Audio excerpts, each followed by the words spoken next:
Ang atong topic ay intercepts, zeros, and asymptotes of rational functions. The intercepts of the graph of a rational function are the points of intersection of its graph and an axis. Kaning axis mo ni siya tong y-axis o ang x-axis. Sa ang y-axis kay pag ang point of intersection na dito sa y-axis, ano ginatawag na y-intercept.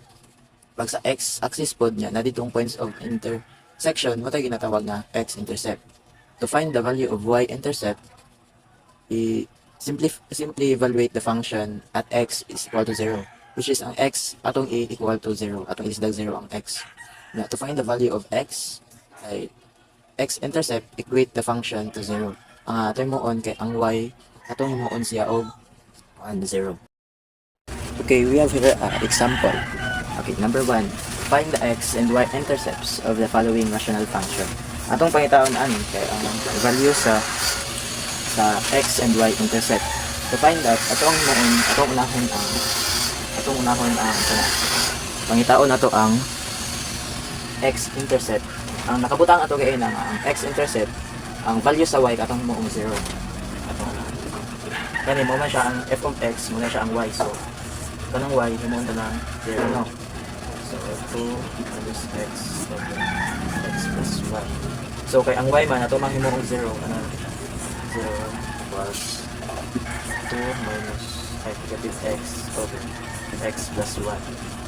X plus 1. So nga atong himo na ani ato ning i-cross multiply. So ang 0 atong over 1 di naman siya 1. So plus kay atong sa tikas kay 1 man naman siya over. So atong i-cross multiply. So pag cross multiply ana, ang 0 times x plus 1 equals 0. So 0 siya, tapos 1 times 2 negative x equals 2 minus x. Ang atong atong ipangita kay ang value ni x. So kaning x ato ni siya ibalhin diri. So mahimo siyang from negative, pag atong ibalhin mahimo siyang positive. So x na nabilin.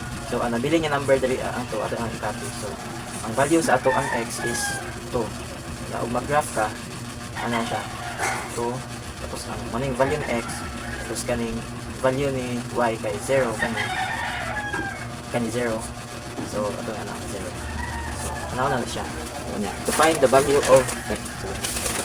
of y, ato himuon kay ang x equal to 0. So copy ta ni y equal to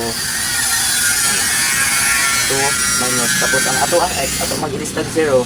So mara siya 0. So pag imo na ikuan kani pod sa ubos ato ni equation ay 0